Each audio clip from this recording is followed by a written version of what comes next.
Greetings and welcome to the holliest and jolliest of episodes of Genre Grinder. I'm Gabe, and with me today is first-time co-host Daniel Baldwin. Daniel, tell us about yourself. Putting me on the spot. Okay. Yeah. I am based out of West Virginia. The accent might give that away. I've been doing film writing online for probably about a decade and a half, and I have my own blog site called the Schlocketeer. I haven't really updated it lately, but hopefully I'll have some stuff up by the time this episode goes live somewhere. And I've known Gabe for a long time over the internet. Happy to be here. I invited Daniel here today because he's my friend, and he knows a thing or two about scary movies. But I also, he has a rich West Virginia accent, as you can hear. And this podcast is sorely lacking in rich accents.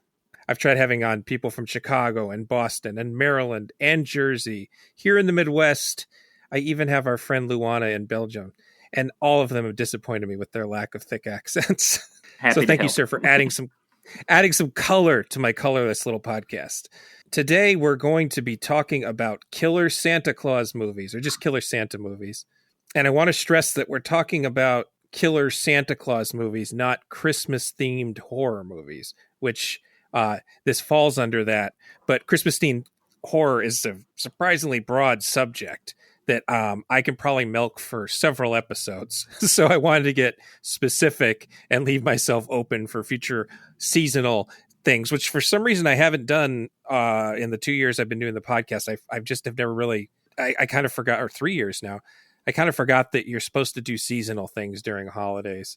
But, Killer Santa movies, been around for a while. I guess the first actual feature film that I know of would be the opening section of Freddie Francis's Tales from the Crypt from 1972 as one of those Amicus anthology movies. But it's become a really popular subgenre. There's like 2 a year lately. I don't know when that happened, but we're going to cover 4.5, we'll say, more classic titles here. And we're beginning with the first feature-length film about a murderous Santa I could find. And it is Louis Jackson's Christmas Evil, or if we're pressing the pun here, Christmas Eve L. The original title is You Better Watch Out, and this was released in 1980. And by going in chronological order like we usually do here on Genre Grinder, we're unfortunately starting with the best movie. We're not building up to the best movie this time. We're just starting right off the bat with the good shit. You had seen this before, I'm guessing, right? Yeah, I've seen it quite a few times, actually. I think I first watched it, if I had to, it was sometime in the last decade. I can't remember who put out the Blu-ray. It was Vinegar Syndrome. Okay, so it was probably an early Blu-ray release for them then, because I know. It was. But I had picked it up then, just because I'd always been curious about it, and I think I got it in a sale and absolutely fell head over heels in love with it. Like you said, it is the best of the bunch, and even just taking Christmas horror as a whole, it's definitely one of my favorite films out of that bunch. Yeah, it's not as notorious or controversial as Silent Night, Deadly Night, which we'll talk about in a moment. And I think that if you take someone like my age and younger, you're a little bit younger than me, I think that Silent Night, Deadly Night is the first one that pops into mind, because that was kind of a big deal when we were young. This one sort of built its cult over the years. It was not a particularly talked about movie, because it didn't drive a bunch of controversy for having a killer Santa Claus in it. But I think the thing that makes it great is that it is it's surprisingly thoughtful and funny, and it has this poignancy to it, but it's still very grimy and exploitation-y when you come down to it. It's sort of a perversion of the kind of saccharine uplift movies we get from classic Christmas movies, but it's also genuinely sweet where it counts, and that makes it feel like all the filthier when it does act transgressively. It's about a guy named Harry. The letterbox thing says, a toy factory worker, mentally scarred as a child upon learning Santa Claus is not real, suffers a nervous breakdown after being belittled at work, and embarks on a Yuletide killing spree. Now, that is the simple way to put it. In reality, it's that he is upset at the fact that other people are not taking Christmas as seriously as he is. And so it's sort of sold as a slasher movie, which is misleading because it's sort of a slasher movie, but it has a pretty low body count and there's not a lot of jump scares or anything like that. And though the bloodshed that's in it is pretty graphic, it's also pretty minimal. The posters at the time were comparing it to Halloween and Friday the 13th, but it was technically shot before Friday the 13th was released, so it couldn't have really been inspired by it, but it does sort of recreate your classic slasher movie rituals, like the tragic, pre-credit flashback that sets up all the killer's motivations, and it's got these sort of fetishistic shots of his weapons, but it also sort of eschews the whole whodunit angle that coincides with a lot of those early Friday the 13th era slashers, those kind of post-Halloween ones. There's this occasionally sense that Louis Jackson, the director, is poking fun at the idea of a slasher movie, but I think that this is just sort of a coincidental side effect of the movie he really wants to make. It feels too genuine for me to I don't know. Did you think that this would be considered a spoof movie on any level? No, not really. I think maybe part of that comes from the fact that maybe Louis Jackson views Harry as pathetic in his attempts to punish who he views as the wicked, and because he's a pretty emasculated character throughout, even as he finally snaps. So I think maybe it's more that than it is parody or satire. Although I guess I can see how you could read it as such in hindsight, but circa 1980, not really. I don't think. Not really. I mean, it's more like that. That it has comedy in it, I guess, mm-hmm. And less that it's making fun of a kind of movie. The more that it's just sort of a dark comedy. For the record, he claims he was inspired to make the movie while he was very stoned, which kind of makes sense given the tone it has and the sort of all over the place tone it has. And then also, I think the title is misleading. That they should have stuck with "Better Watch Out" or one of the other titles, because Harry isn't evil, and I think that even though, like you said, he's pathetic, I think the movie kind of sympathizes with him, or at least kind of wants the audience to sympathize with him. He has good intentions, which is in direct contrast to the Silent Night, Deadly Night killer, who again we'll talk about in a minute, but is this young, handsome, season-hating psychopath. Harry is this kind of pathetic loner, an older guy who just loves Christmas. That's his. He's decided that Christmas is his personality. He does stuff like he spies on neighbor children with binoculars, and he keeps giant ledgers of their behavior, working out which have been naughty and which have been nice. Which is sort of already, I think, subverting this sort of transgressive joke that Santa Claus is a pedophile, because Harry is very much not a pedophile. He is this pure being that just wants everybody to behave and appreciate Christmas. And I think that he's actually disgusted by sexuality, but his interest in children is obviously very unhealthy. And it gets to the point where we're at the audience are pretty sure he's going to kill one child who particularly offends him. And I think the other good comedy aspect is the fact that he is the district head for a literal toy manufacturer, and that he's working with a bunch of unionized guys who are only in it for the paychecks and not in it for the love of toys, which is, it kind of makes him this pathetic Santa character even more than a crazy person who embodies Santa. He is sort of like, what if Santa was existing in 1970s New Jersey and trying to have a workshop, and how that would work. Yeah, he's really interesting, especially in conjunction with the other Killer Santa movies that we're going to talk about, and then even more beyond those, because in most cases, the killers are just wearing the costume because it's easier to move about on holiday, or because there's some sort of deep-seated hatred for the holiday and Santa that's kind of fueling them, like they snapped, like the Silent Night, Deadly Night killers But with Harry really just wants to be Santa Claus. He's Yeah. doing it because he loves Christmas, and it's almost more of a comedy of errors because he doesn't really set out to murder people. It just kind of happens along the way. It's some of the kills are almost accidental, whereas the rest of them are pretty spur of the moment kind of things. Yeah. He's never stalking anybody like Michael Myers. I think he's sort of akin to the kind of, I don't know if you call them anti-villains, that like Travis Bickle and Taxi Driver, Frank Zito and Maniac. Yeah, And definitely. he's just one of these sad losers who find those guys are sad losers who find purpose in murder, basically. And in a way, Travis Bickle is sort of punishing people based on his moral expectations of society. But unlike Bickle, this isn't a thinly veiled excuse for violence. It's just sort of violence happens because Harry, capital B, believes in the spirit of Christmas, and is upset that other people do not. Yeah, back to the child watching thing. In any other movie on this list or the long list of axe wielding Santa murderers, it would be an intent to actively punish the children. But before everything goes wrong, all Harry really wants to do is drop off nice presents to all the kids in his neighborhood, like Right.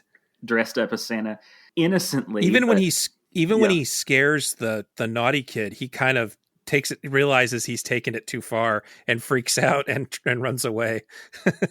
Yeah, he's watching and logging all of these children's behaviors. Massive red flag.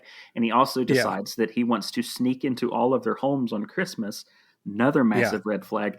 But there's an air of innocence behind all of it that is really lacking in pretty much any other film of this similar type. I mean, there's a few killer Santa movies like Violent Night or Fat Man or Dick Moss's Saint, where Santa is the actual killer, be it a good one like David Harbour or a bad one like Goldberg and Santa's Sleigh. But Christmas Evil really stands alone in the fact that if things went Harry's way, he would have just delivered all the presents that night, had a big old smile on his face and the best Christmas ever, and then started planning to do it again next year. And that would have been it. And a lot of this comes down to Brandon Mogart. If I assume you pronounce it Mogart, his performance is very good. And it's also the only one of these movies we're going to be talking about where the Santa is the whole point of the movie, is the character study of the killer Santa. It's not just an excuse to do other things. I mean, I honestly, it's almost hard to call it a horror movie. I hate to get into that sort of studio discussion of we can't advertise things as a horror movie, but it's like a very dark comedy that is using horror elements. I mean, I guess I should say that the kill scenes are pretty nasty.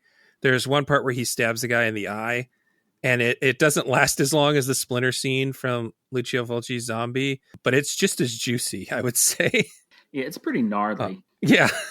I think the best scene in the whole movie is when he's already killed somebody and the word is out around town to keep your eye out for Santas because they might be armed and dangerous. And a group of children who doesn't know this approach him and it's at nighttime with their parents, and the kids are sort of into it, but then a dad whips out a switchblade, and so the kids huddle around Santa to protect him, and this leads to a tussle. And a little girl takes the knife away from her father and hands it to Harry, who then stabs the dad while trying to get away. This leads the parents to like literally pick up torches and chase him into the night like a Frankenstein movie. It's wonderful because it really leans into the purity of Santa as a myth. When push comes to shove, the children decide to save Santa over their own parents. Yeah, I mean, they believe Santa over their own parents, and it doesn't hurt that the parents are whipping out switchblades at Santa. That's not a great look. You could look into this and sort of intellectualize it a little bit, I think. The part of the satire to me is the idea that none of this has anything to do with Christianity. Harry is not a Bible thumper. He is a Christmas thumper. And I like the way that he has replaced that kind of religious zealotry with this sort of intense love of kitschy consumer mythology that surrounds a holiday that, the whole Santa thing. This is one of those factoids that everybody always says like it's a new one. But like Santa, as we know him, hasn't been around that long. It's a pretty newish concept, and it is built on American consumerism. And I think that there is a little bit of that in there. And this is, I hesitate to assign too much social commentary to this sort of low budget exploitation movie, but John Waters has said basically the same thing about what he thinks Lewis was setting out to do. So I think if John Waters is agreeing with me, I feel comfortable saying this. Just say There's that's also a pretty good metric. Yeah, exactly. There's also a sequence where he gets Harry sort of set off, where he is sickened by the naked greed of the company he works for when he discovers that there is this toy drive, but it's a sham to drum up goodwill, and that the employees are expected to cover the actual cost of the toy drive. And it's that point that he decides to steal a bunch of toys and deliver them. So, I mean, he's in any other movie, that would be a heroic thing like that. Like if you made this movie in the 50s, it would just be Jimmy Stewart doing the exact same thing minus the murdering, because he found out that the company he worked for was corrupt and greedy. Like what do you call the message movies of the 30s and 40s? It almost fits that role, but then it's also a Killer Santa movie. Yeah, with a slight tweak. I mean, if Harry were just a little more competent, this would be a Hallmark movie where someone turns themselves into Santa Claus by becoming a sort of Robin Hood in their small Christmassy town. Right. It's like almost. It's interesting that the Tim Allen Santa Claus movies are kind of similar. Like they're like equal opposite, where they're like these family movies where a guy doesn't want to be Santa, and heartwarming things happen. Where this is a horror movie where a guy does want to be Santa and bad things happen. There is a guy, an Englishman named Andy Park, who is the self-proclaimed Mr. Christmas. And I don't think that this movie is based on him, obviously, because this was a newer thing. But he attempted to celebrate Christmas every day for more than a decade. And it nearly killed him because of the caloric intake of his nightly Christmas feasts. And he went completely broke because you can't afford to eat and celebrate like that every day. And I saw footage of him on a Channel 5 documentary. And in a lot of ways, he's scarier than Harry, because, you take away the murder part. Harry is still sort of understands that not everybody loves Christmas like he does. This real world man is sort of driving himself to death and poverty in a way worse. Like Harry has a job and Harry has a daily life. He doesn't seem to have any friends, but he honestly seems less psychotic than this real world person. That's pretty bad. It's pretty bad. Maybe without the murder, that's where Harry would have ended up if everything went right. But if he had the funds. I mean, he does have a brother that cares about him. That is something that happens, and he does like his nephews a lot. I'm trying to remember who plays the brother. Oh, it's Jeffrey DeMunn. Jeffrey DeMunn, yeah, Frank Darabont favorite, Jeffrey DeMunn. There's also a Blink and You Miss It cameo from Mark Margolis, who is Hector Salamanca in Breaking Bad, and in like a million Darren Aronofsky movies. You also have bit parts from Raymond J. Barry, and then Tim Allen's Home Improvement co-star Patricia Richardson. They're in there. Yes, that's right. And talk about Blink and You Miss It. Like, I knew she was in it, and I still missed her the first time I saw it. And this was sort of a video nasty in the UK. It was included on the Director of Public Prosecutors Section 3 list, which meant it wasn't technically prosecuted under any obscenity laws. But it could still be confiscated if there was a raid. You just wouldn't get, you couldn't, as a person who owned it, be in legal trouble. It would just get taken away from you like contraband, which I guess comes down to the fact that there was a big, again, we're about to get into Silent Night, Deadly Night. There was a big moral panic about Killer Santas, which I just saw Fox News did the other day. Uh, Oh, just as we're recording this, like I think just yesterday or the day before, Fox News had a whole bit about, I can't remember which, there's a Christmas themed slasher movie coming out, and I can't remember which one it is. And they'd had a whole bit on there about the moral decay that would allow a Christmas themed slasher movie, as if we haven't had them for 40 years now. I know which one it is. It's a Wonderful Knife, Yeah, which that's the one. played theaters earlier in the month, and of course it'll be on streaming by the time this comes out. But I believe it hits Shudder on December 1st. Great advertising, you know. Oh yeah, I wonder if Fox has a. I guess it would end up on Tubi if Fox had, or Hulu. Hulu. No, I think Fox only has Tubi these days. I don't know. It would be a Tubi original if Fox themselves was trying to sell it, I guess. that's such a playing the hits, controversy sounding board that if I were making a similar movie, I would almost intentionally send them a copy just so that they would goose the marketing for me on it. Yeah, I mean, it's gotta sell at least a couple streaming copies. And I guess my thoughts closing out on this one is I just wanted to mention that Jackson's career was extremely short-lived. He had made one softcore porn title called The Deviates in 1970. And then in 1974, he made a sort of homemade horror spoof called The Transformation, a Sandwich of Nightmares. And neither of these are available on any format. And then you fast forward to 1980, and he does Christmas Evil, and then he disappears. I wouldn't say that like he is some like lost master of cinema, but he clearly had an interesting voice, and it is too bad that this was the end of his career as a filmmaker.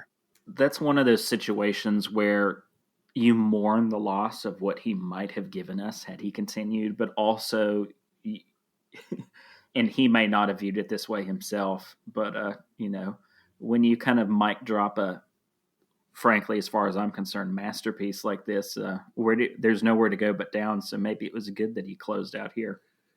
Yeah, he could have been like Donald Farmer, or those people who are still to this day releasing 6 shot on digital horror movies to the streaming market every year. Do you have any other thought? Yeah, I was going to say there's 2 more thoughts. One I'll hold towards the end of our conversation, our overall conversation. Okay. But the other one, another interesting nugget is that, of course, Harry, our killer Santa himself, Brandon McGart, is the father of Fiona Apple. That's right. That's a factoid I forgot and I didn't have in my notes, but that is true. I would love to know her thoughts on it. That would be so funny if it is some weird coincidence I ended up being in a room with Fiona Apple and I would remember to ask her this one random fact. Did you ever watch your dad's movie? It's kind of a masterpiece. The one where he kills people as Santa Claus. And then she'll reveal that she watches it every Christmas Eve. Yeah. I mean, she seems like the type, right? I mean, yeah, she seems pretty cool. All right. So the second and a half here are Silent Night, Deadly Night, 1984. This is Charles Sellier. This is not to be confused with the Silent Night, Bloody Night from 1972, which is not a Killer Santa movie. Pretty good, or it's a really interesting movie that I think I might end up covering on I'm thinking about doing a weird Christmas horror episode as the next time I do a Christmas themed one, because there are some really weird movies that some don't even have anything to do with Christmas that ended up being sold as Christmas movies. It's very strange. There's also a 2012 movie by Stephen C. Miller called Silent Night, and there's an upcoming John Woo movie that by the time I can't remember when that comes out, but pretty soon, maybe by the time this goes live, that will be available. Also called Silent Night. And again, this is the movie I think most people my age, I was born in 1980, so I'm just, functionally aware enough in 1984 to know that something is up with this movie, this Killer Santa Claus movie. and it created so much controversy that outweighs the quality of the actual film by such a degree that it's kind of funny. It's something that happens a lot in England, where you get these video nasties that are just the dumbest Jess Franco movie that he made over a weekend and didn't give a fuck about, and somehow it ends up being this like, oh my god, this band masterpiece, The Devil Hunter, and then you see The Devil Hunter and you're like, what the fuck was that? Silent Night, Deadly Night is like almost the American equivalent of that. But as someone who doesn't particularly like it, I can understand the love behind this one. But I still think it's kind of a textbook example of an unremarkable movie finding this really lasting cult success because of controversy. So just to like set the stage, Sellier, who is a television producer by trade, he and his cohorts decide to jump on the holiday slasher bandwagon, sort of ignoring the fact that Bob Clark's Black Christmas is the first slasher, the holiday themed slasher that predating Halloween. But I don't think people put that together at the time. So he was trying to do Halloween, but with Christmas. His distributor was TriStar, who opted to release the film during Christmas. And they did so with a very evil Santa forwarded ad campaign. And then they were also unfortunate enough to release the film in 1984 when the outcry against so-called dead teenager movies was peaking. And an interesting fact that I didn't realize until now is that this opened against Nightmare on Elm Street. So it didn't do very well. The controversy didn't actually sell tickets. The controversy ended up chasing distributors away. So there was TV spots with an axe murdering Santa in them, and parent groups got up in arms. And I'm not sure if any other horror movie in my lifetime has garnered such extreme protest response. This is the kind of thing that's usually reserved for religious movies, like The Life of Brian, Last Temptation of Christ, Dogma. Those had huge campaigns against them. And then, before our lifetimes, there's some porn got that. But I don't think there's anything quite to this level in my lifetime that was just horror related. I mean, even the gnarliest horror films got sort of lukewarm protests by fringe groups that most people could ignore. The protest campaign basically founded the lobbying group Citizens Against Movie Madness. Phil Donahue devoted an entire hour of his daytime talk show to this movie. And the CBS Evening News had a headline story. But I think the most dubious thing is that Siskel and Ebert on their show, I can't remember if this is their PBS. It would have been their PBS show at the time. They literally ran down the list of credits and shamed every single person name by name on the air as part of their show. I think that's still the most embarrassing thing that Siskel and Ebert ever did. And Siskel and Ebert did some pretty embarrassing things over their career. Anyway, it was pulled from theaters. The ads were pulled from air. Essentially ruined Sellier's career. And a lot of the actors struggled to find work afterwards. It ruined everybody's life. But, every self-respecting horror fan had to see it. So it became a really big video hit. Yeah, it's interesting because, of course, Christmas Evil and especially the original Black Christmas have a good amount of popularity now, but they weren't nearly as popular even 20 years ago. And right. I kind of wonder if that or even less notoriety might have been the fate of Silent Night, Deadly Night without all of the hullabaloo around it.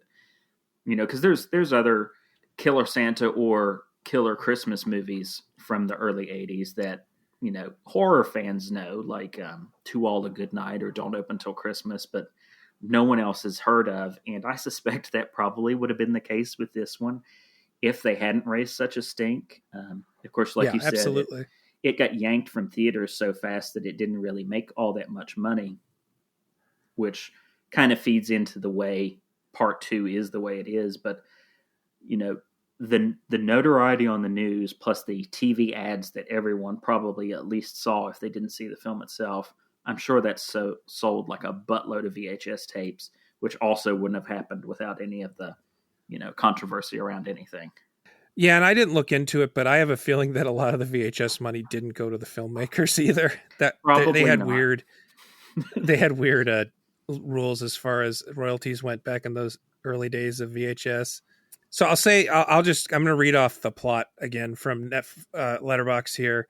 Little Billy witnesses his parents being brutally murdered by Santa. Years later, when he has to fill in for an absent in-store Santa Claus, his childhood trauma materializes once again.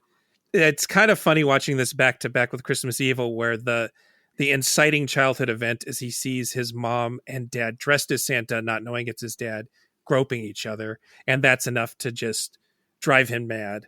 Whereas Silent Night, Deadly Night, I feel like the just absolute sheer degree of horrible things that happens to the kid is it justifies his behavior later in the movie in a lot of ways. Yeah, it's bad enough that I'm kind of surprised he lasted as long as he did without snapping and murdering someone. Right. And also, unlike I should say this comes into play in the sequel more, but unlike Christmas Evil, which is designed to be a dark comedy, this is sort of a serious horror movie that is very tone deaf.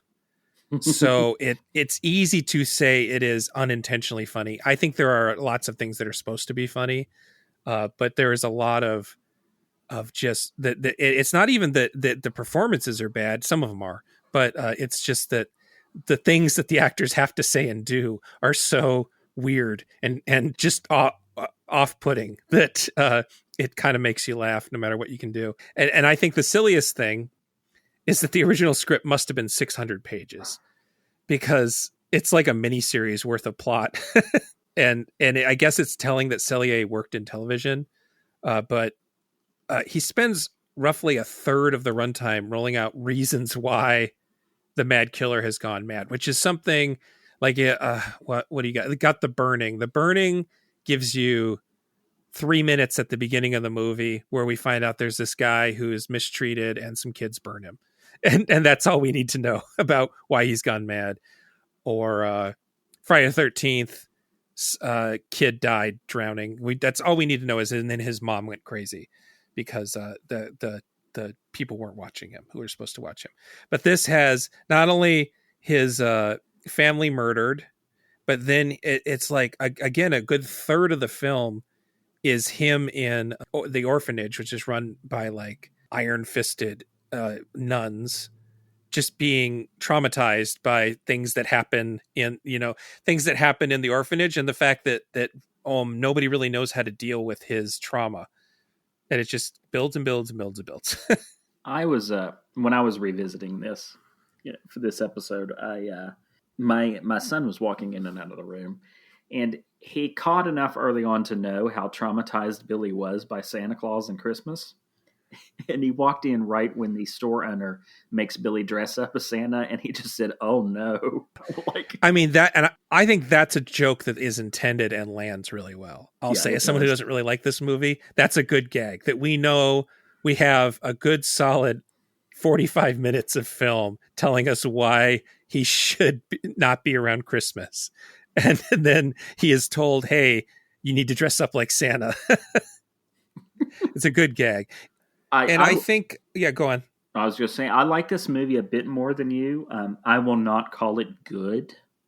Right. But there's a huge level of sincerity to the badness and the amateur, filmmaking and especially acting that I find charming, if that makes any sense. Same goes for part two. We get a lot of similar films these days that try to be this, whether specifically a Killer Santa movie or a Michael Myers knockoff or anything else, that think they can be bad on purpose and miss the point that the wrong, or I shouldn't say wrong, I should say the lack of accepted writing and filmmaking styles that are on display in these films. It was unintentional. They didn't know they weren't doing it the quote-unquote proper way. So, there's an innocence and sincerity to it as opposed to kind of a crass, ha, we're making a bad movie crap that we get a lot of today. So I find it charming on that level, and it makes it way more entertaining to me, whether they mean it to be or not. I think it's also a case of this particular movie is trying very hard to be mean-spirited and fucked up, and it's sort of it wants to say, hey guys, look at this movie and how shocking it is. But again, it like you say, it's a genuine thing. It's not, they're trying to make something that's shocking people. And again, they're doing it kind of in the wrong way, but there is something to be said for that sincerity as well. Like, there is so much unnecessary character melodrama that's just there to drive home how fucked up the situation is. Like we were saying, Christmas Evil, you could tweak it and it would just become a Hallmark movie. This, if you tweaked it, would feel like in the 80s and early 90s, but mostly the 80s, there were these made for TV movies about troubled youth that would usually play during the day. And it reminds me of those. Or something like, I can't remember the name of the Tom Hanks movie where he goes crazy playing Dungeons and Dragons. It's like Mazes and Monsters or something like yes, that. Thank you. Mazes and Monsters. This feels like if you tweak the horror stuff a little bit out of it, this is like Mazes and Monsters kind of thing, where we're just like it's just a melodrama. Like, look what goes wrong when you traumatize children. But like, the filmmakers didn't, do any research as to how childhood trauma actually works. And they really just wanted to make a mean-spirited Christmas movie. And that's why I think the advertising wasn't a mistake by any means. Like, they knew they were doing exploitation. Oh yeah. But it got away from them. But I mean, man, you could really, it's a really strange mix of things that actually, I should say, grew on me a little bit this time. The way that you have these really pretty extreme killing scenes, which were censored for a long time. Even if you get it on Blu-ray, the uncut killing scenes are sourced from like a different print, so they kind of look like shit. Like, nobody, it's not like my Bloody Valentine, where they found in a closet somewhere, they found all the deleted footage and were able to remaster it so it looks acceptable. Like, this was just sort of thrown out. So there is. They thought through their kills in this case, which is more than you can say for a lot of bad slasher movies. So that's definitely a point in its favor. But the fact that it's flanked by all this ironic Christmas music and these really over the top melodramatic performances, and then like all the supporting characters are kind of normal people, especially the people he works with. They're sort of just normal people, and it heightens everything more that the adult Billy, who looks like he's 34. I think he's supposed to be 17, maybe, but he looks like a linebacker. Of course, there's some stylistic elements from Black Christmas and Christmas Evil, just in terms of the way they approach the Christmassy nature of it all, that are still very much present in the horror genre today. But I would say, for better or worse, this is the most influential Christmas horror movie.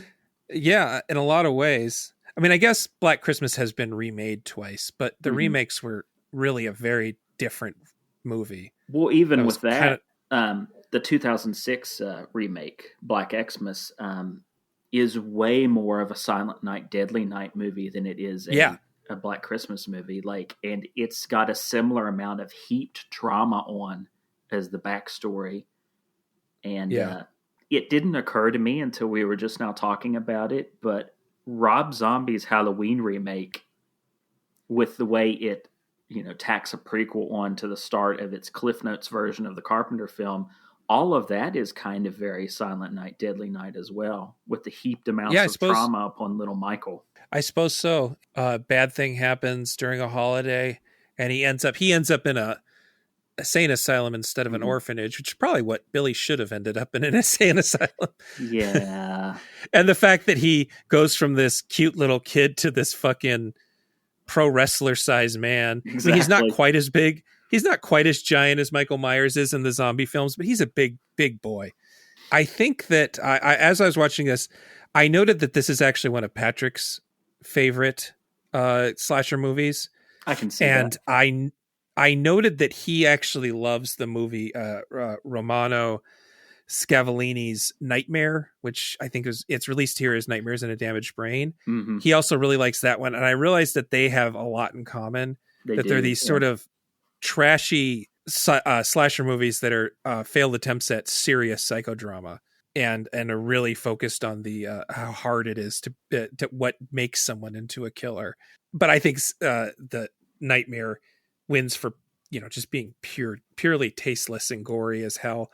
Yeah, that the incest gives that one an edge on this one. Yeah, that one just makes you feel dirty. This one is a kind of exploitation film that is dirty, but it doesn't make you feel dirty watching it.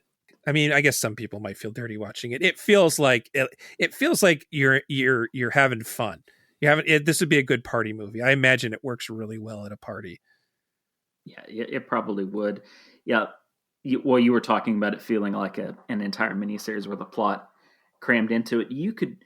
Obviously you'd have to tone down the sleaze a little bit, but you could probably redo this as a Lifetime miniseries if you wanted to. I don't think you could do that with Nightmare.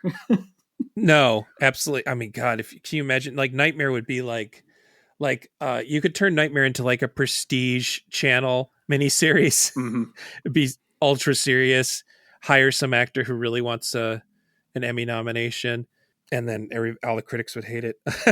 I made myself a note. I think that there's a Suspiria homage in this movie that I never caught before. There's part where a teen boy is thrown through a window, and we see the aftermath, and he is positioned in a way with glass in his face that it looks like the skylight, the woman who's crushed by the skylight in the beginning of Suspiria. I mean, it's so specifically framed that I just get the feeling that it was someone on set, maybe not the director, but someone on set was like, "Oh, we should make this look like Suspiria."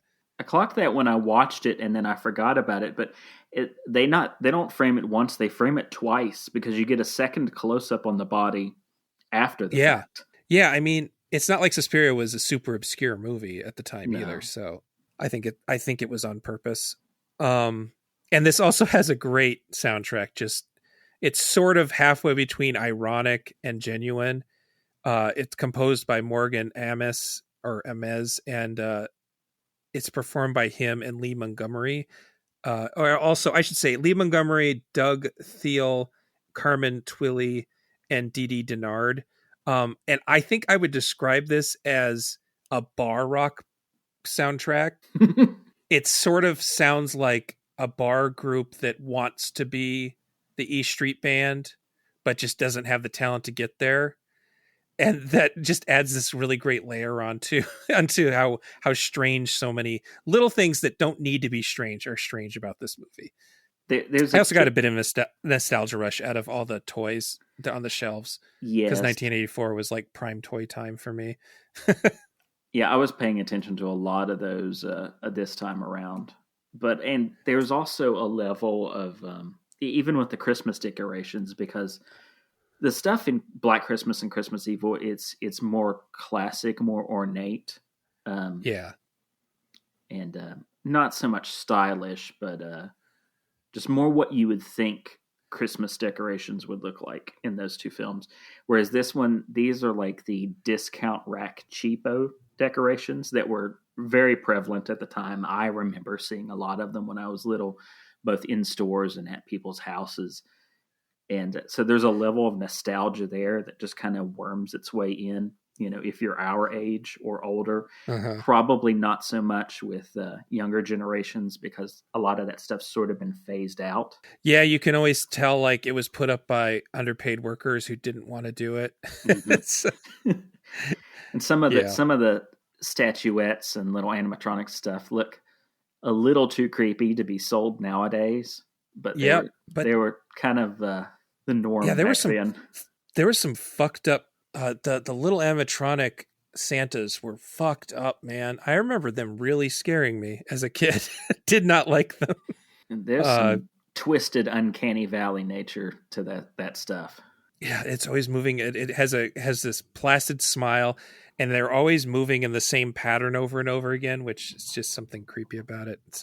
So the director is talented enough to recognize the use in that. It actually kind of reminds me of the way Romero uses mannequins in Dawn of the Dead. Mm-hmm. It's just these sort of like reminders of humanity that aren't human.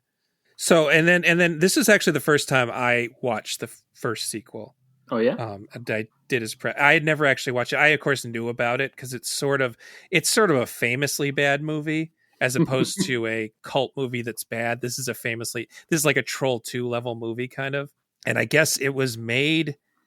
I don't know the exact backstory, but it was made using a lot of footage that they shot for the original movie because I guess the nun or the orphanage part was going to be much longer at some point, and they needed to reuse a bunch of that. So I had heard jokingly that it was half clip show, and I just assumed that was an exaggeration, but it literally almost to the minute is half clip show. It's like 40 minutes.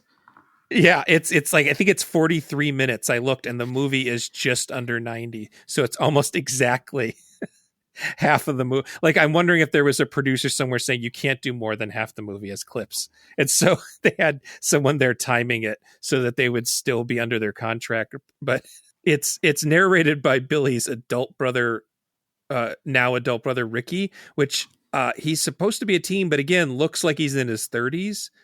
But even if he's a teen, I think that means this movie's taking place in 1994 instead of 1985 or whatever, like the year after.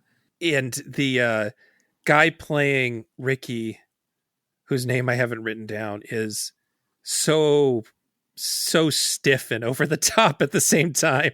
And the camp to it, the orphanage scenes don't do a lot to me with all the unused stuff. But then it turns into its own thing because he escapes and goes on a killing spree, and it's just so strange and so that I actually enjoyed this, I have to say. Yeah, he Eric Friedman is the actor, and That's okay. he's giving the kind of performance that you would expect. I don't mean this in terms of quality. I need to qualify that here. He's Yeah. giving the kind of genre movie performance that you would have expected from Gary Oldman in the 90s. Just not even cranking it to 11, but up to like 38. It just playing to the rafters in a theater that's on the other side of the ocean, has no Yeah. idea how terrible he is, but that's what gives it its appeal. Yeah, because it's so funny. He is not a tortured soul like Billy is in the original No. movie. He is pissed off and thinks very highly of himself and is insane, but it's like he seems to think of it as a virtue. My favorite scene is that he witnesses a near rape, and he runs the guy over with his car. Oh God. and which is already pretty funny, but I like the scene because it ends with the victim walking up, casually thanking him, and then just walking away. And it's the Yes. most surreal way to play that out. In any other movie, it would be like she would be very thankful and he would say something supportive, or he would kill her too as a twist. Like any normal Right. movie, you'd have one, but instead it's just this sort of casual, hey, thanks, bud. And then they, again, to fill time, I guess, because there's so much filler in this movie, they just walk away from each other and we see them walking away from each other instead of cutting to the next scene immediately. Like the first one, it's another one of those things where it's the absolutely quote unquote wrong thing to do with your story, but that's what makes it interesting. And the recycled footage is hilarious because now it seems utterly ridiculous, but once you take into the context that the original was yanked from theaters pretty fast, I don't know I don't know exactly what point it hit VHS for rental, if it would have even been out by the time this hit theaters. But given the fact that most people wouldn't have seen the original, them recycling kind of the greatest hits reels from it kind of makes a bit of sense if they're trying to save money, because especially if you watch these back to back or even in close proximity, it just seems absolutely nuts But if once you factor in the fact that most people wouldn't have seen any of that footage, it's just all going to play as awesome, I guess. Yeah, I think I would suggest people just, unless you're curious or you have a friend who's a huge fan of the original, I think it's almost worth just skipping straight to the sequel and watching it on its own. It's such a weird experience, and it does compact a not very great movie into 45 minutes or just under 45 minutes. There also is a really weird part where Ricky and his girlfriend go to a movie, and the movie is just scenes from the original Silent Night, Deadly Night. It's basically scenes of the Santa that murdered Ricky and Billy's family. On his earlier, he tries to rob a liquor store, a convenience store, and shoots the place and then runs off, and then his car breaks down. And it's like, there's a point, like, I know they're just reusing footage and they're trying to be funny, but there's a point that, like, it's almost like a David Lynch movie. Yes. Like, is this really happening? Is this in his head? Is the world, like, has the world broken and we can't tell there's no difference between someone's real life and their movie prequel. It's so weird. I don't even think they're trying to be that meta about it. I think that's what makes it Lynch-esque, is that I think it was just something they thought would be a funny idea. Yeah. I don't think it's an intellectualized thing. I don't think so either. I think it's just mostly out of necessity, but it is absolutely insane. I mean, you've got 40 minutes of recycled footage from the movie. And, it's already crazy that even in regards to Mother Superior, we actually watch chunks of the performance of the actress from the original in the stock footage, and then have a completely different actress playing her in the finale. Yeah. That's already weird. But then when you recycle all that footage and then have Ricky go to the theater to watch a movie, and he's watching a movie about his family's life, and it's the same footage, it's a bit of a mind melter. And I do like the reaction when the movie starts of him asking his date what it's about, and she's like, "Oh, it's about this guy who went crazy, dressed up like Santa, and killed a bunch of people," and he just shrieks out, "What?" It's like the most human and sympathetic moment in for the character in the whole movie. It's like, you're like, yeah, I would say what too, mad killer guy. But then he gets into it, and he's pretty much sitting there munching popcorn like Michael Jackson in the Thriller video. Yeah. And the part where he kills a guy for talking too much is definitely supposed to be funny. That's a moment in the film that's supposed to be funny. I think that the thing that people will remember is that somehow became a meme is that while he's shooting people in the street, he kind of shouts "garbage day" at a guy in a really weird tone and then shoots him. And that particular clip has become a bit of a meme. If you've seen that clip, this is what it's from. Yeah, there's a lot of memes like that, or just out of context clips from movies that when you watch the movie, it doesn't hold a candle to what you think it would be in your mind when you see the meme. That is not the case here. Yeah, exactly. The lead up to that is just, there's like a little girl runs into his foot on her bike and apologizes, and he doesn't shoot her. He accepts her apology, and she goes back about her day and doesn't react to the fact that he's shooting people on the street. Moving his eyebrows in a very Muppety manner. Yeah. God, that would be great if someone took this footage and replaced him with a Muppet. That's like a great film school project right there. I should say the other Silent Night, Deadly Night sequels, there's 5 movies total. They diverge. 6? That's right, 6. They diverge a lot. I think the third one, I don't know if I've seen the third one. The third one is somewhat related, is it not? Yeah, I haven't seen. I've seen bits and pieces of 3. I've never seen 4 or 5. I have seen 6. 4 is just a Brian Usna Screaming Mad George festival that happens to take place at Christmas time. I'm pretty sure Usna just bought the rights to the title, similar to like what he did with Return to the Living Dead 3, except for in that case, that is sort of a sequel to Return of the Living Dead, but it really is just a zombie movie he wanted to make, and he wanted to use a title from another movie.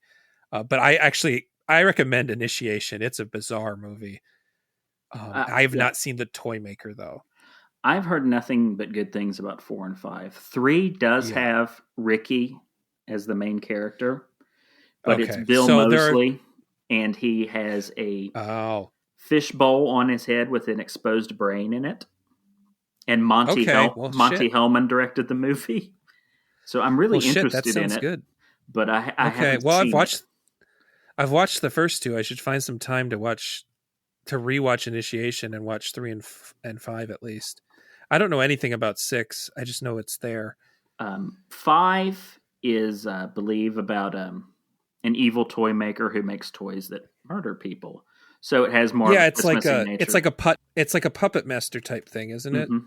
And it's Mickey Rooney, which is hilarious because he was one of the very vocal opponents of the original film. Right. 6 is the Stephen C. Miller movie Silent Night that you mentioned earlier. And so it's a pseudo remake. It's a very loose remake of the original. And then there was a movie that came out last year that was going to be another loose remake, but the I guess it was Joe Begus's Christmas Bloody Christmas, which is an animatronic Santa Claus that goes on a murder rampage. But I guess his discussions with the rights holders fell apart, and he just made it as a standalone feature. And that's actually pretty fun if you like his other movies. If you don't, you're not going to like it at all. What are some of his other movies? Almost Human, The Mind's Eye, VFW, and Bliss. I have seen Almost Human. So sort of charmingly low budget, modern in a modern way. Oh. Yeah, but it's a lot of ingenuity, a lot of great practical effects work. But writing wise, the characters are quite Rob Zombie-ish, if that makes any sense. So yes, it does. If that's a turn off, then you're probably not going to like this one. But if you do like that kind of stuff, it's actually pretty good. Sounds a little like the Futurama Killer Santa robot. Kind of. Just from the description.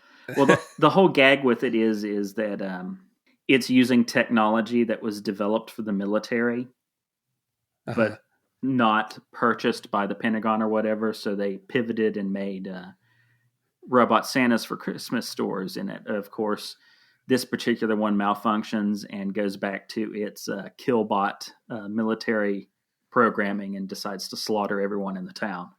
So it's actually kind of like Short Circuit if he went bad instead of good and also was a Santa. Yes. Short Circuit by way of Terminator. Yeah. Awesome. Makes sense. Do you have anything else about the Silent Night, Deadly Night films? Not really, but only in that it stands, for better or worse, they stand so tall that I would say a solid 90%, and I don't mean this in a mean way, but 90% of the low-budget crap Christmas horror movies that we get now are either still trying to be Silent Night, Deadly Night clones, or they're trying to ape Krampus. It's one or the other. Yeah, it's like you have either Slasher Killer Santa or you have fantasy monster thing. Which actually, we're not covering any fantasy kind of monster movies in this. But there are some of those. We almost did. Is it just called Saint, I believe? Mm-hmm. And then there's Rare Exports is another kind of fantasy one. Sort of. In that one's more about the elves.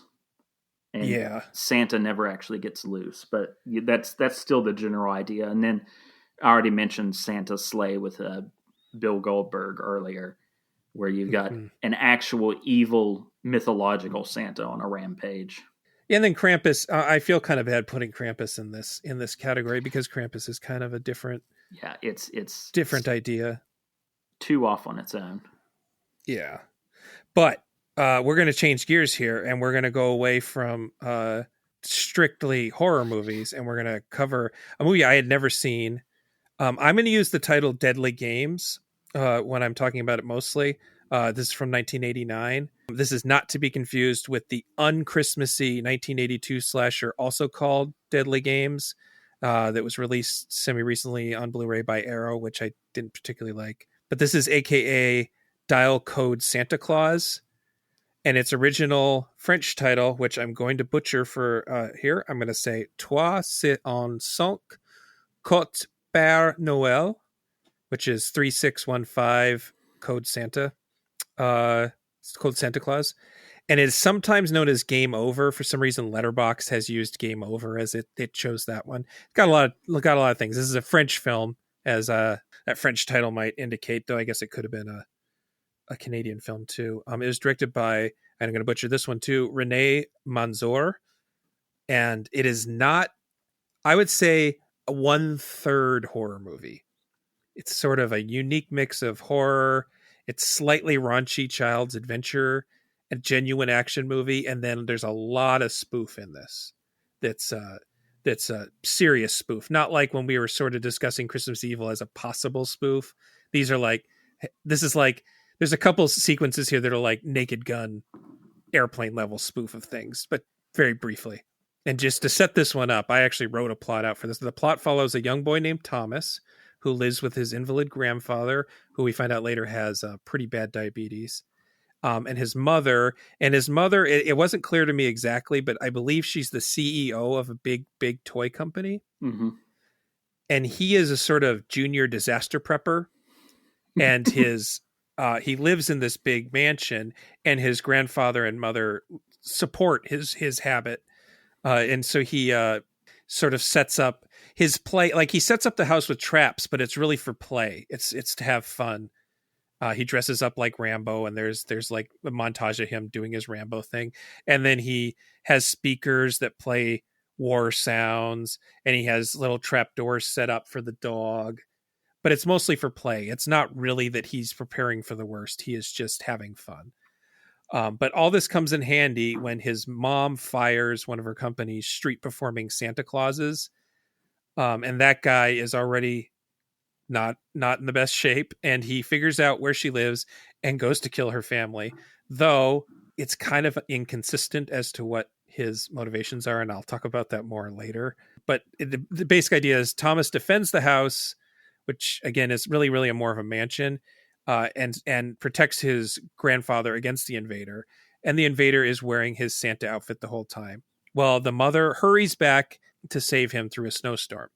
And some listeners might be hearing that and say, oh, that kind of sounds like Home Alone. And don't worry, that didn't escape the director's notice. And he apparently accused John Hughes and Chris Columbus of ripping him off. I don't know if he was being sarcastic or if like he was being very serious about this and like did the French thing where he spit on the floor after mentioning them. But it's such a funny movie that I get the feeling he was being sarcastic and that the interview sort of took him out of context. And what's funny is that if you disguise the release dates, I might have guessed that Home Alone came out first, and that this was partially making fun of and sort of building on Home Alone, because it's like this extreme escalation of the things you see happen in Home Alone. And there are so many like homages to Rambo First Blood, Part 2 and stuff like that it feels like that was actually what they had in mind. Yeah, the similarities are that, well, actually, not in terms of actual scenes, but the plot similarity is kind of wild. Obviously this, like you said, it's drawing off of Rambo First Blood Part 2 and also Die Hard, but just by virtue of the fact that, instead of being in the Nakatomi Plaza skyscraper, it's a kid in his huge home running around and away from someone who's ostensibly trying to kill him, but maybe not quite. Yeah, it'd make a hell of a double feature with the first Home Alone. I'll say that. And the Home Alone angle would be the thing that if I was trying to sell this movie, I can't remember who put it out on Blu-ray. It might have also been Vinegar Syndrome. I believe it was. Yeah. I would, if I had to make a clip reel, I would mostly show those kinds of scenes. But a lot of the appeal for me personally is how strange and overly complex parts of the plot are and how character focused it is.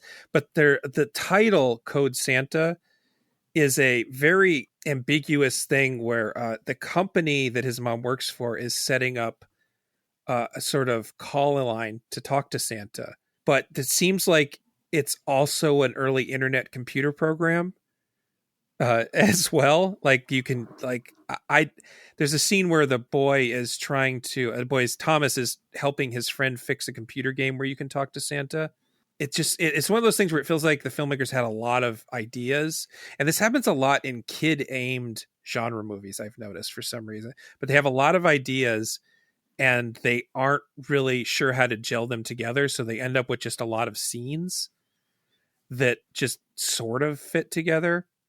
But that's what's kind of appealing about it, is how strange it is and how it sort of skirts the line between fantasy and reality. It's really like what's the movie called? Son of Rambo, the Garth Jennings movie. Yeah. But that movie contrasts the imaginary world with the real world, whereas this one, you can't really separate the two, because I think I think the fantasy is the real world. There's not like an indication that Thomas is seeing things in a certain way.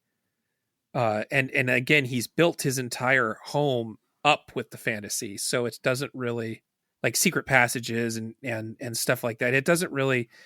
It is a fantasy, so that's the weird thing about it. Whereas again, Home Alone is not a fantasy movie; it's a movie that has like cartoonish violence in it, I suppose, but it's not a fantasy movie. Right. There's real world problems in Home Alone. They're heightened, right, and the edges are sanded off, but they're still there. Whereas this, correct me if I'm wrong, do we ever see the kid not just running around the house acting like a lunatic? Like we just see him at his friend's house in that one scene. That's right. And that friend shows up again later. And again, it's like one of these things where they just had an idea and then they drop it, because the friend shows up and escapes the killer in a scene that I'm pretty sure is supposed to be a Shining homage, because the killer's like chasing him through hedges. He just disappears. Like, I'm like, oh, the kid's going to go call the cops, but he doesn't. He just disappears from the movie. So it's like they just had this go nowhere subplot with the friend. You take that and then you multiply that by the fact that it's this really beautiful movie. Oh, it's gorgeous. And there's a sort of irony in the idea of it looking like a Christmas movie. Like they use a very obvious model for the house. Mm-hmm. They're not shooting at a real mansion, and they shoot it in a way that is almost like a Rankin Bass stop motion movie during some of the model shots. And it adds this really good flavor to the whole thing. Yeah, it looks like a dollhouse, and paired with the almost but not quite magical realism tone of the entire thing. I mean, the kid has a secret like Lost Boys / Valley Children of Thunderdome playroom hidden between the walls in his house. Then that's like the most weird fan. Like that's like Terry Gilliam shit. Yeah. Or Junet and Caro. Like for a second it becomes City of Lost Children or Brazil in this weird room that he hides in. And it's just, the production design is out of this world. But that style and tone is so heightened to the point where if this pulled the old camera pans out and this all took place inside of a snow globe trick at the end of the movie, it wouldn't feel out of place. Or like a dollhouse. Yeah. Like these were his toys. Yeah. I mean, but it never does that. It sticks to its sort of universe. Even like with the mom driving home, even that feels like out of this world, like she's not in a real location. Just little things about, I mean, it's a lot of diffused photography. It's actually, the photography reminds me a little bit of what Black Christmas does with Christmas lights and stuff, where they're really, I don't know what the word is, they're kind of blown out. Mm-hmm. It kind of reminds me of that. And on top of that, the stuff with the mom, we keep talking about Hallmark Christmas movies. There's that subplot with the mom is this very moralistic thing where she's the successful businesswoman, but her corporate drive is keeping her from her family during the season, which is almost something lacking from Home Alone, honestly. Home Alone is all accidental. They just are ignoring Kevin. Mm-hmm. And then the sort of heart of that movie is the mom making her way back to him. But in this case, the mom, like, her job got in the way, which is a more Christmassy thing, I think. Yeah. It's like her Christmas Carol moment is realizing her son might be murdered by the crazy Santa that she just fired. Well, see, that's the really funny part of it for me, because this is probably about the third time I've seen this, and the mom's entire arc almost runs on dream logic. Mm-hmm. You know, the fact that the CEO was the one to fire him on the spot in the first place instead of some random, you know, other manager or employee on the staff to do it. Right. That's weird, but not totally out of place. You know, that's just kind of movie logic. But what's really funny to me is if you remove, like, she doesn't know about the killer Santa until she gets to the house. So yeah, she just knows something's up. She's freaking out and decides to go home early because she's called the house, you know, about 10 times and no one's answered the phone. But logically, you know, at the late hours that she's calling, the kid would already be in bed for the night, and grandpa probably would be too. So why would they answer the phone? Why are you heading home? It only works on the dream logic level of, we know the kid's in peril, so that's why she's heading home, even though she doesn't know that herself. There's a very ill-defined thing where there are caretakers in a house that seems attached. I don't think they live in the mansion, but it's all weird, you know, model sets, so it's hard to tell. But there are caretakers, and I believe those are the only two people that the killer actually kills. Yeah. And in fact, we don't even see him kill them. We just see one of their bodies later. And the dog. Otherwise, he kills a dog, which, you know, that's a pretty horrible scene. We should talk a little bit about the killer. He is clearly suffering some sort of mental illness. And like Harry in Christmas Evil, when he's first introduced, he seems childlike. He seems to really, like, he's introduced trying to play with children, and it's not in a sinister way. And the children are just weirded out by it. And it seems like he really wants to be... He's fired because he slaps a little girl. But he slaps the little girl because she says he's a fake Santa. So there's this, like, idea that he's a child himself, and because he's this huge... And he's a really big dude. Like I said, Silent Night, Deadly Night, Billy was a big dude. This is a massive man. He's like how kids are, where kids can be really sweet until something goes wrong, and then they'll turn on a dime. And because they're little kids, they're not causing any damage. But if they were a big, massive man who got upset, they cause damage. But like at the same time, he does go figure out where this lady lives and go to her house to attack her family. So he's got a certain degree of agency in the situation and is planning what we think is murder. But then again, later in the movie, when he finally, and probably the coolest bit in the entire film, honestly, he finally catches the boy, and he has him with a trowel to his neck.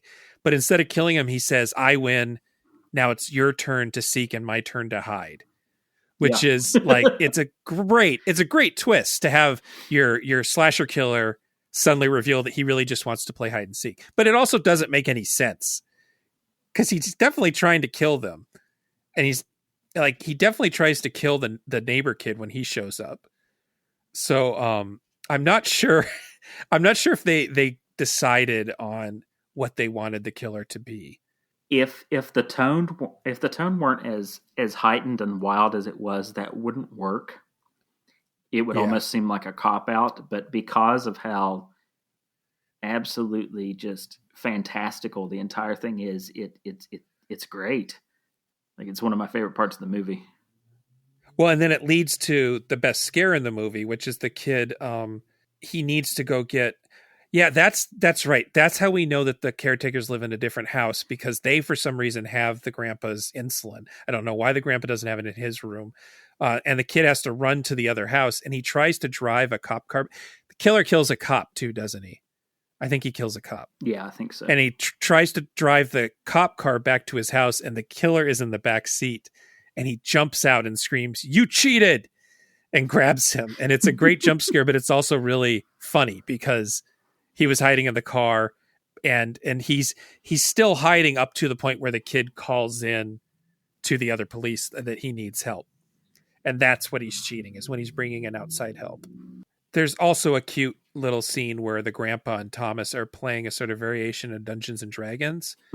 And I do wonder if this is one of the earliest positive portrayals of tabletop gaming in a movie. Because usually it's either something like we were talking about, Mazes and Monsters, where it's a very bad thing, or it's something that nerds do that we should laugh at them for doing. Yeah, or even if the game itself isn't evil, it's tangentially tied into some sort of fantastical horror element, like Stranger Things or something similar. Right. I would say I liked it a lot. I think it overstays its welcome a little bit, and it switches gears maybe too many times for some viewers that will just be like, pick a lane kind of thing. But it's just so well made and so odd. That I really liked it. The only other thing I would have liked more of is I think Manzor could have gone hard R with it, where he kind of goes hard PG-13 with most of the violence. And I would have liked to see, like, if you're making like I think he was still sort of aiming this at children, but not really. It's hard to describe. Nothing super violent happens to the killer. I don't know about if you would give it a PG-13 back in '88. It would probably still get an R rating, but by modern standards, it's a PG-13. It's almost weird. Like you expect a European film like this to go harder on that front, so that this doesn't is almost a bit of an oddity. Although that may well just be a choice on his part. I mean, I haven't seen any of his other films. I know he's done a few, but I know he also did a couple episodes of Young Indiana Jones. So tonally, that kind of fits here. Yeah, it's said that this movie and his previous one, The Passage from 1986, that Spielberg and Lucas liked those and went to him to direct Young Indiana Jones Chronicles, which are basically movies. I mean, they're TV movies. Mm-hmm. Yeah. And probably better than you remember, listener. Some of them are actually pretty good. They're kind of good infotainment stuff. And he directed the one where Indy meets Norman Rockwell, and the one where he acts as a courier in the World War I trenches. And I don't remember that one too well, but I remember it being pretty harrowing for a TV movie, the infotainment TV movie. And it's a little bit like 1917, if I'm remembering right. Probably, yeah. Not to go off on too far of a tangent, but that's an interesting series where I could see how it could be a little too dry for people nowadays, but there's a lot of interesting storytelling and filmmaking going on there. I mean, they did hire a lot of good directors, often from around the globe. Of course, you already talked about the Killer St. Nicholas movie Saint, which was done by Dick Moss, and Dick Moss did a couple episodes of that show as well, including one where Indy comes face to face with a resurrected Vlad Tepes. Is Dick Moss? Is he the Lift guy? Yeah, Lift and Amsterdam. Yep. Oh, Amsterdam is fucking great, man. So wonderful. That's your Dutch Giallo meets Miami Vice right there. That's a great movie. I don't know how it would cover that on Genre Grinder. I don't know what genre that would fall under. Neo slasher. I don't know what you would even call that movie. I guess you would have to go non-Italian gialli would probably be the way to go with it. Yeah, which could be a thing. We covered Perfect Blue and the scariest movie moments things just recently, which I would consider sort of a Japanese animated giallo. Definitely. I also looked up the rest of the cast. The guy who is playing the Killer Santa is Patrick Floorsham, and he has an impressive career. He was in Diva, Jean-Jacques Binex's Diva in 1981. And these days he does a lot of voice work, which is interesting because he barely speaks in this movie. It's kind of part of the character, is that he's mostly silent. And then the boy is played by Alain Lelaine, who has developed a really impressive special effects career, which is funny because the whole thing is that the character he's playing is this sort of savant repair kid, and he does all this computer programming and stuff throughout the movie. So it's kind of fun that he ended up being a computer animator. He worked on Dark Knight, Avatar, Gravity, Black Widow, Suicide Squad, and the latest Batman movie. See, now I need to know. Now I need to know if James Cameron has seen this movie and talked to him about it. I mean, James Cameron's seen so many movies. I bet he has. I bet he has. He's like one of those guys who like, oh, there's this obscure thing, you probably haven't seen it, and James Cameron like owns the original 35 millimeter print or something. And also the actress playing his mom, Brigitte Fossey, was a child actor herself in the 50s. And she's been in Robert Altman and Francois Truffaut movies, which is pretty cool. Oh, and also I also wrote down Manzor also directed Highlander and Red Shoe Diaries episodes. Nice. So he was kind of like in all of those cable, like what used to be prestige television in the 90s. This also has, I don't know how, but it got a theme song by Bonnie Tyler. Yes. I don't know if she's really big in France. Like, maybe. I don't think this was a huge release. It wasn't like an indie film, but I don't think it was that big a release. They use it really, it's really funny. Like the part where the kid buries his dog and he makes himself a splint and he looks longingly out the window and cries in slow motion and stuff. They said it's a song about becoming a man. And I'm sure Bonnie Tyler recorded it thinking it was a serious song, but it's used in a very comedic way in the actual film. But yeah, that's all I have on this one. Do you have any other thoughts on Deadly Games? I just, I wish we had more, not even just Christmas movies, but more magical realism children's genre fare that was just this over the top and wonderful. Yeah, I mean, I covered back a while back. We did some children's horror movies, and I really do like this sort of magical realism kids movie thing that isn't afraid to get a little mature with its themes. Like this would. It's a different tone, but this would fit with something like Lady in White or Return to Oz. God, what's the Paper House? This would fit with Paper House too. It's a much more serious movie, but it would be a good double feature nonetheless. But yeah, this was the big I already knew I liked Christmas Evil, and I already knew I didn't like Silent Night, Deadly Night. So this was the surprise. This is the only one I hadn't already seen too. Maybe we should have done more that I hadn't seen, but I really want. The fourth one here we went with was one that I remember being a little better than it actually is, but it's still pretty good. It's A Christmas Tale from 2005, and that nondescript title could easily be confused with a lot of other movies. It is a Spanish movie, so maybe we should call it Cuento de Navidad to help set it apart. Or maybe we should take that even further and mention that it's part of a made-for-TV series. So its complete and full title is Películas para no dormir, Cuento de Navidad, which is the films to keep you awake. And it was directed by Paco Plaza pretty early in his career. He's a member of a group of young directors that kicked off a short-lived but really potent new wave Spanish horror thing that you kind of count Guillermo del Toro in that group, even though he's Mexican and not Spanish. But there was a brief period there where Spanish horror in the very early 2000s, where Spanish horror was like the next big thing. And he had just made The Second Name, which I've never seen, and a movie that I think is a werewolf movie called Ramasanta. Sort of. I'm not sure.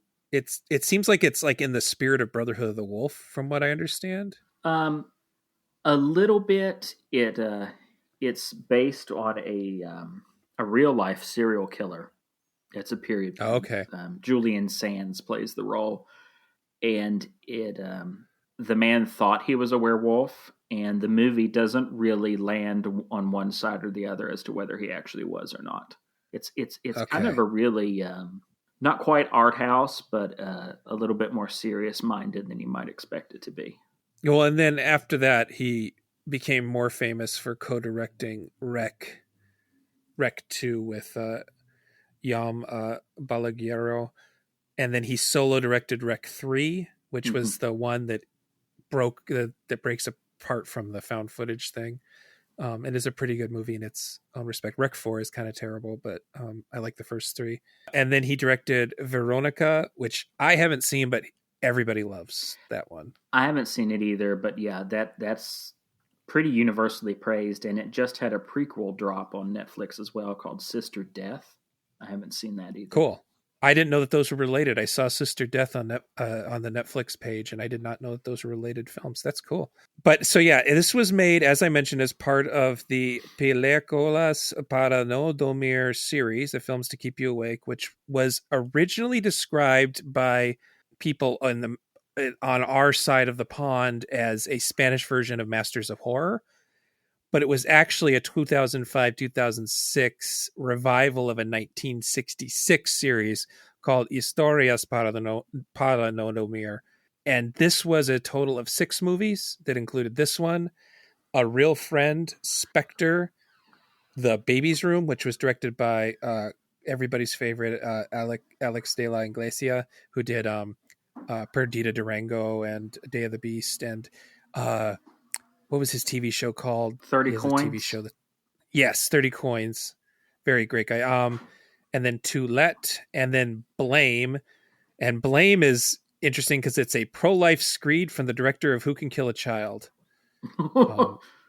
The only older director in the bunch. Great director, Nachizio Ibanez Serrador. He was a part of the original series, so that's why he got to direct one. And it's just so weird seeing this pro-life horror movie from the guy who made Who Can Kill a Child. It's just the irony of it is great. So Christmas Tale. So this is a made-for-TV movie, and it's short. It's over an hour, but just barely. And it sort of skirts the line between horror movie and kids adventure. So it's kind of somewhere between Silent Night, Deadly Night, and Deadly Games. And it is ahead of the game in at least one respect, and that was it's very heavy 80s nostalgia. And there's parts of this movie that are paying such direct homage to Amblin's brand of kids adventure, but reframing it as R-rated, that it really reminds me of Stranger Things. And I seriously doubt the Stranger Things guys got their idea from this. It got a DVD release here as part of the set, but I mean, I don't think those guys have this in mind. But it is interesting to think that this movie kind of got to some of those things before Stranger Things did, at a time when we weren't quite so heavily 80s nostalgic. And then you kind of get the feeling that 80s nostalgia is going to be the basis of the entire movie at the beginning. But it's sort of a setup that leads into a more Stephen King inspired kids gang story thing, because it's much darker, and it gets dark to the point where the kids themselves are kind of the villains of the piece. I think that Plaza is using this colorful, nostalgic imagery and very whimsical, like almost disgustingly whimsical music. The basic idea is to be cynical about all this Christmas stuff and all this nostalgia stuff, and just keep making it more and more cynical as the movie goes on. So the story is that there's this gang of 5 kids who vaguely fill stereotypes that you'd find in a movie like this, and they find a woman dressed in a Santa suit, unconscious in a hole, a very deep hole near their home in sort of the rural area of this town, or suburban area, because it's supposed to look like E.T. And they go to the police, but then they discover she's wanted and on the run. So instead of telling the police and freeing her, they decide to keep her in the hole, quote, like a pet, which is like the first time you're like, oh, maybe these kids are shitty. And they cover the hole with branches and they hide her. And then they start to feed her, but she's kind of slowly dying. And then Moni, who is the only girl in the group, and she's played by the Pan's Labyrinth lead actress, Ivana Baquero. She is the only one who seems worried about what they're doing is wrong. Maybe there's this other boy who's a little bit, but then she loses interest in doing the right thing when they learn that the woman's name is Rebecca Exposito, and she is wanted for armed robbery, and she has hid 2 million pesetas somewhere. So the kids are going to try to blackmail her into giving them the money by leaving her in the hole unless she tells her where the money is. And they slowly go complete sadist. And she keeps trying to crawl out, and every time she does, she just injures herself worse and worse. and she ends up with these horrible wounds on her face, and her knee is broken, and she starts to kind of look like a monster, and she starts to kind of go insane. And so we're told she's dangerous at the beginning of the movie, but we don't necessarily know that she's dangerous. But by the end of the movie, she's definitely going to murder some children. Almost right. I would say rightfully so, honestly. I mean, it goes out of its way to make you hate at least two of the boys. They're really shitty little guys. And there's a point where they're arguing with the nicer kids that it doesn't matter if she lives or dies, because either way they'll either get her money or a reward for finding her body, which is super dark. I mean, I'm thinking that there is supposed to be implicit meaning here about the nature of humans that's just being put over this child's story, but I didn't quite get it. I don't know exactly what it's trying to say, if it is trying to say anything. See, I was wondering about and then that. Yeah, I feel like if I knew more about Spanish politics and more about what Paco Plaza is trying to say with some of his other movies, I just don't think the Rec movies are a good example of any sort of political filmmaking. So, but it just feels like something that there's supposed to be meaning I'm supposed to be getting from this, and I'm just not getting it. Yeah, and the fact that they're children. Yeah. And then the other thing I was wondering about, because I had only seen this once before, like right when they hit DVD here in the U.S. I think I got this disc in from Netflix at the time, but back when their mail-in service was a thing. Yeah. But I've never seen any of the other ones, and obviously I've never seen any of the original older version of the series. So I was wondering how keyed into politics the others might be, and also if any of the others had this sort of movie within a movie aspect or not. I can say that none of them have the movie within a movie. I mean, obviously there are politics, and like I said, Blame is pro-life, but right. The movie within a movie thing is the most playful part of of this film, and I feel like Plaza is sort of trying to combine all of the Spanish horror of his youth. Mm-hmm. So there's a little bit of Jess Franco in that there's this woman in this movie within a movie. It's I guess something zombies, the Attack of the Zombies or something like that. Zombie invasion. There's a sort of zombie invasion. There's this woman who is dressed like a sort of Barbarella character, which reminds me of some of those. There's a period when Franco was making Summeroo movies, A Million Eyes of Summeroo and stuff. Mm-hmm. And then there's a character who's this sort of mad scientist type, kind of reminds me of Dr. Z. And then there's this guy who's sort of like, what if Blade was hunting zombies instead of vampires and he was a white Spanish guy? But he also has sort of that Mexican wrestler quality to him. Yeah, there's a point where the imagination factor kicks in, where those two shitty kids watch this movie and they see that there's a voodoo ceremony involving chickens that turns things into zombies, and so they try off camera to do this to the lady, so that later in the film, when they find her dead, and then they go get the authorities when she's dead, and then she's gone. Later in the film, the kids are convinced she is a zombie. And she's limping because her knee is broken and her face is all fucked up and she's gone crazy. So she's just sort of shouting at them while chasing them down. So the audience also sort of thinks she might be a zombie at this point. There's a cool this sort of showdown, which is slightly Home Alone-esque. They do a showdown at this theme park that's been closed for the season. They only really set one trap for her that looks like it's going to be super gruesome and gouge her eyes out, but it kind of misses and hits her in the temple instead, but it's still pretty gruesome. They have this sort of showdown with her, and then the boy who's obsessed with the Karate Kid, which is the thing that they reference the most, is the Karate Kid. Like, there's all sorts of generalized references to E.T. and stuff, like the fact that you never really see any of the adults' faces except for on the TV and Veronica's face. But not Veronica. That wasn't her name. Veronica's the name of anyway, Rebecca. You only see Rebecca's face and people on the TV. And then otherwise they find Paco Plaza finds ways of hiding all the other adults' faces, which is a very ET thing. But anyway, there's a kid who's obsessed with Karate Kid and trying to be the Karate Kid. And so he gets to crane kick her off a slide, and she falls and she impales her head. And at that point, the kids are like, oh, maybe she's not a zombie. I should say she's donning. The reason we're covering this is she's donning the Santa suit the whole time. Yeah. And it is Christmas time. So it fills our needs here. I might have been pushing it a little bit by choosing this one, but nah, it fits. Because in the end, it does deal in naughty and nice. Yeah, they're like it's, watching Christmas Evil or I should say Silent Night, Deadly Night, where every little slight makes him shout naughty.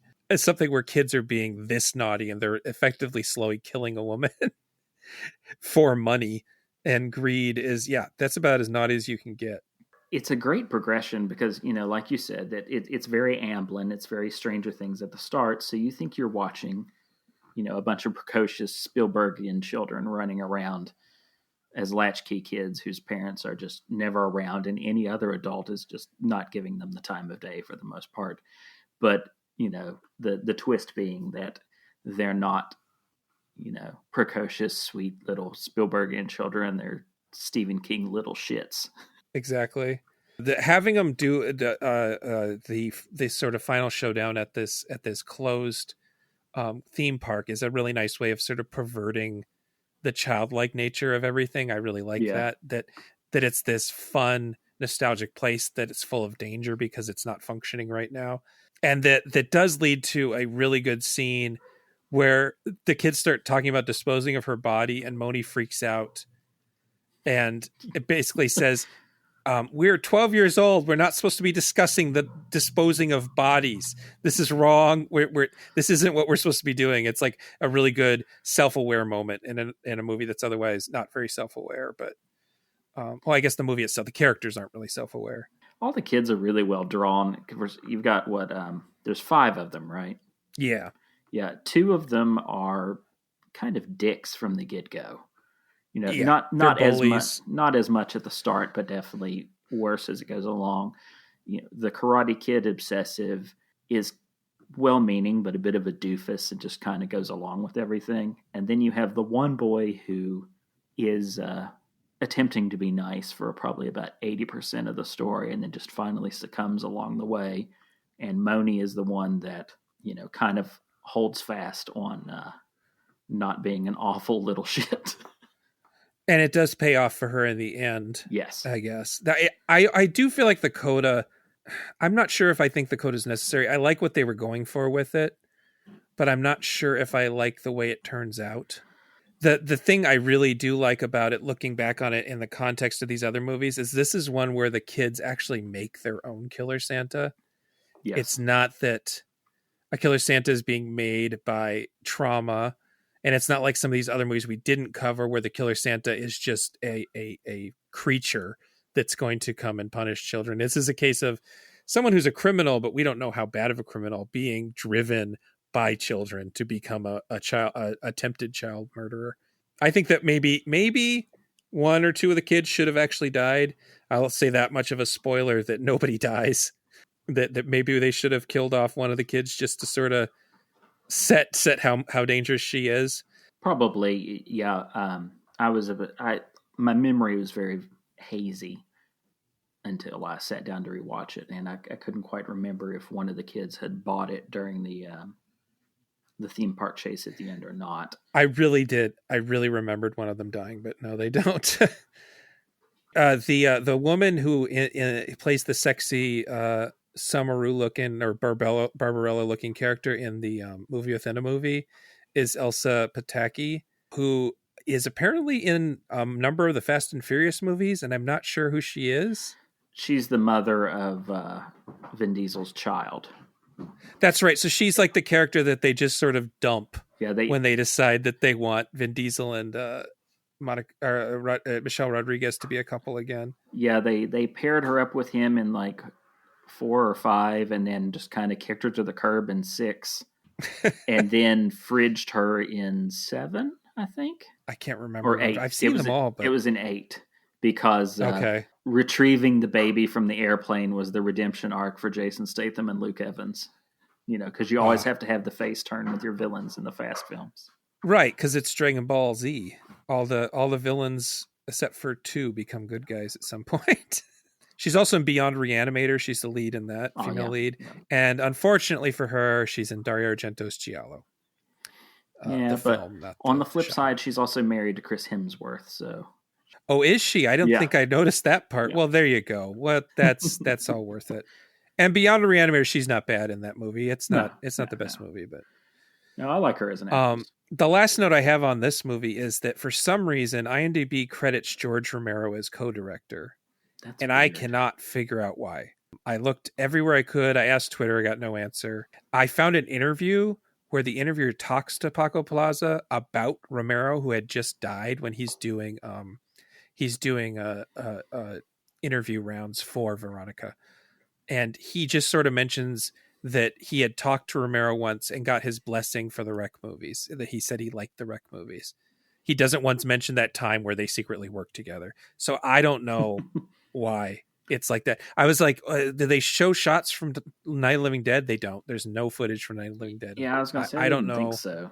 IMDb has I don't know if it's the case as much anymore, but there was a stretch there where they had a really bad habit of adding fan films to the writing credits of directors who also have written screenplays. So you'd go to like John Carpenter's writing credits, and there would be like 100 Halloween fan films listed underneath as based on characters by. Baked us characters.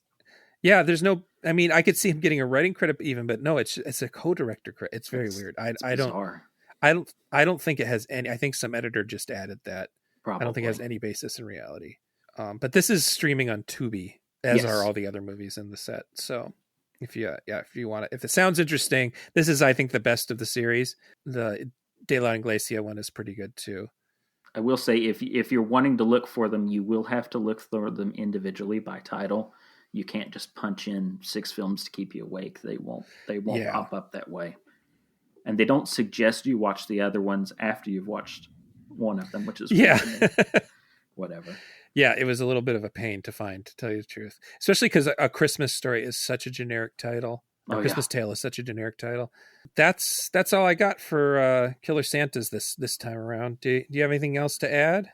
Just that this made me. Of course, it was easy to spot the references to 70s and 80s American films in Christmas Tale. Not as much the Euro horror for me. There's one shot where the kid brandishes his little knife, and the angle and the reflection of it looked very Giallo killer. So that was a nice little moment. And I noticed during one of the sequences where they're watching the VHS tape of the recording of Zombie Invasion, there's a whole stack of tapes recorded off a TV that are all labeled with titles.